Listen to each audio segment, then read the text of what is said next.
7,000 घोषित केले, पण त्यांनी अजूनपर्यंत आमचा JR काढलेला नाही आणि पुन्हा आम्हाला संपावर जाण्याची वेळ या शासनाने आणली आहे। तर मला हे सांगायचं आहे की हे शासन आम्हाला एवढ्या दिवसापासून आमचा JR का बरं काढत नाही? यांच्याकडे पैसा नाही हे म्हणतात की आमच्या महाराष्ट्र तिजोरीवर भार पडत आहे। असा कसा भार पडत आहे? कारण की यांचे पगार वाढत आहे, त्यांचे वेतन वाढत आहे, यांचं पेन्शन वाढत आहे, पण आशांसाठी जे लोक काम करतात, एवढ्या महत्त्वाच्या आरोग्य खात्यामध्ये काम करतात की जे महिलांचं आणि बालकांचं आणि मोठ्यापासून तर बालकांपर्यंत जे काही आरोग्य यंत्रणेमध्ये काम करतात ते जोपासतात, आरोग्य जोपासतात आणि एवढं सगळ्या याच्यामध्ये काम करून आज दुसऱ्या डिपार्टमेंटचं आमच्यावर असं आहे की आज निवडणूक आयोग आहे, निवडणूक आयोगाने सुद्धा आम्हाला आशा म्हणून तुम्ही तिथे काम बघा किंवा कोणाचं काही दुखलं कुठलं त्यांना औषध द्या। सकाळी 7 वाजतापासून तर आम्हाला सकाळी 7 वाजेपर्यंत सायंकाळी 7 वाजेपर्यंत आमच्या ड्युट्या लावतात।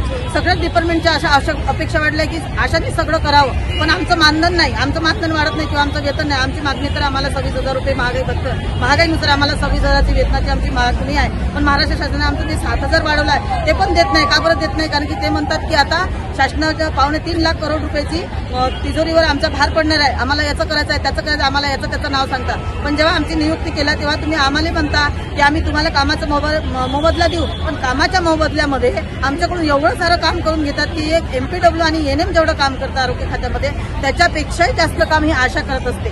24/7 आशाचं काम आहे। मग का बरं शासनाला आम्हाला पैसे देण्यासाठी यांच्या तिजोरीमध्ये पैसे नाही? यांना भ्रष्टाचार करायला पैसे आहे, यांना सगळं काही इकडे तिकडे 50-50 कोटी घेऊन यांना सगळं खरीदता येते, MLA खरीदता येते, MP खरीदता येते आणि एवढं देऊ 7,000 तुम्हाला देऊ, 10,000 गटप्रवर्तकांना देऊ, 2,000 दिवाळी बोनस देऊ, हे सगळं तुम्ही बोलले आम्हाला, आम्ही नाही बोललो तुम्हाला। आमची मागणी होती वेतनाची, महागाईनुसार आम्ही जेवढं काही काम करतो आमची तेवढी मागणी नाही मॅडम।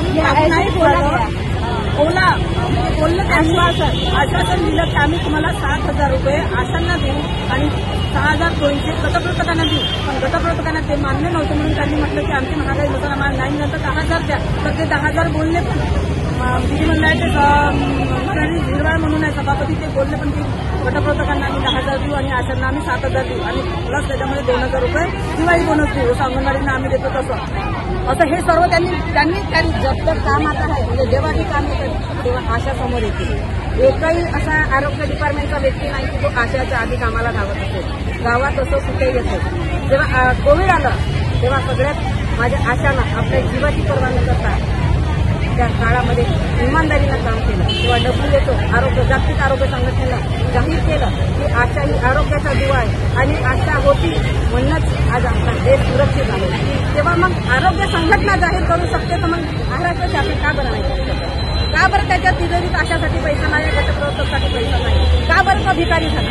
आज त्याच्या घरी पाळणारा कुत्रा, काम करणारे लोक, यांचा कुत्र्याचा खर्च 15-20 हजार रुपये आहे, आमचा महिन्याचा 7,000 आम्हाला भेटतो। काय होतं 7,000 रुपयामध्ये? खूप काहीतरी वाटायला पाहिजे शासनाला की बिचारी आशा आज 1.5 महिना 2 महिने झाले आम्ही इथे बसून आपला परिवार सोडला, आपले मुले सोडले। माझ्या आशांचं काय 2-2 वर्षाची मुलं आहे, पहा 2-2 वर्षाची मुलं आहे माझ्या आशा इथे रात्री झोपतात। काल आमच्या भंडारा जिल्ह्यातून आलेल्या आशा त्यांच्याकडे अंथरून पांघरून नव्हतं, त्याही परिस्थितीमध्ये माझ्या आशा इथे झोपल्या। ह्या झोपलेल्या आशाचं खरंच त्या सरकारला जर काही वाटत असेल तर त्यांनी नक्कीच ही न्यूज पाहावी आणि नक्कीच काहीतरी विचार करावा माझ्या आशांचा।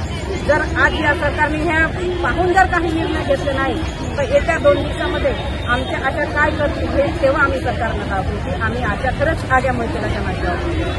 हमारा यही कहना है, सरकार बोलते हैं बेटी बचाओ बेटी पढ़ाओ, तो हम भी आज सरकार की बेटी है, तो आज हमारे लिए हमारे सरकार कहाँ है? आज हम यहाँ रोड पे 4 महीने 3 महीने से मांग रहे हैं कि हमको जिया कीजिए, हमारा पेट नहीं भर रहा है, हम उस तरह से काम करते हैं, 24 घंटा हम अपने गांव में सेवा देते हैं।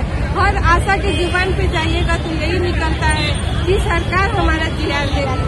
हमारी आशा आज दवाखाने में